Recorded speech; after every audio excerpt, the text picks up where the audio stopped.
It was almost 20 years ago that representatives of 189 countries met at a UN conference in Beijing and adopted a plan of action to achieve gender equality around the world. Now, 2 decades later, the University of California Los Angeles World Policy Analysis Center has issued a report examining what the Beijing Platform for Action has achieved.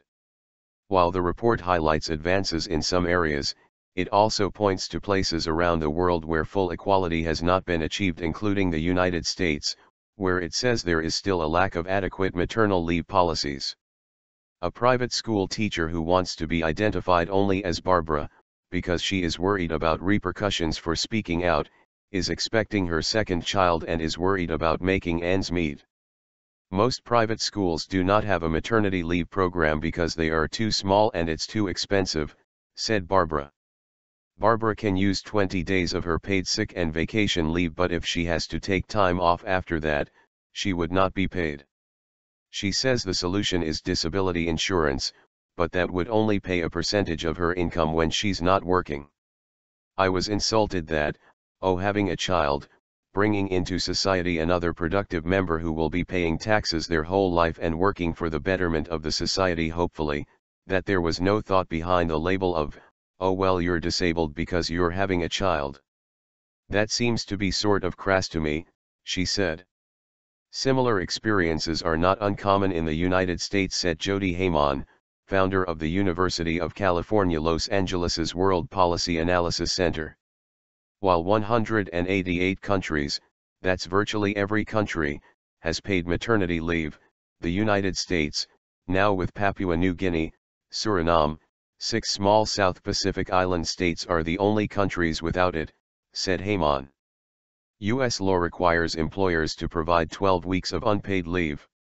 Companies with fewer than 50 employees are exempt because for some businesses, paying for maternity leave is a financial hardship, said Chris Tilley, who heads the UCLA Institute for Research on Labor and Employment. Saying we should be able to have families and raise families and we should be able to retire, those are social needs, not necessarily business needs. So from a business viewpoint it doesn't necessarily make sense to fund these things, business has resisted, said Tilley. A few states do have their own paid family leave programs. California, the first statewide program in the U.S., pays 55% of a person's wages for up to 6 weeks of time off through the state's disability insurance program.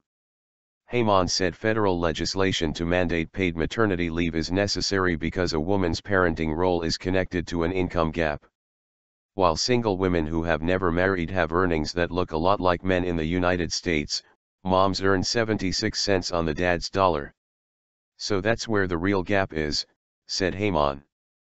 But before paid maternity leave becomes federal law in the U.S., a cultural shift may be necessary, added Professor Tilley. And part of the cultural shift is that our allergy to big government regulation stands in the way of trying to decide as a society how do we make families work, said Tilley. I have friends who live in Europe. I have friends who live in Asia and even in Canada, and when they hear about our system they are always horrified and shocked, said Barbara. For now, Barbara has no choice but to hope her disability insurance and her husband's income will be enough to pay the bills while she takes time off to recover from childbirth and care for her newborn.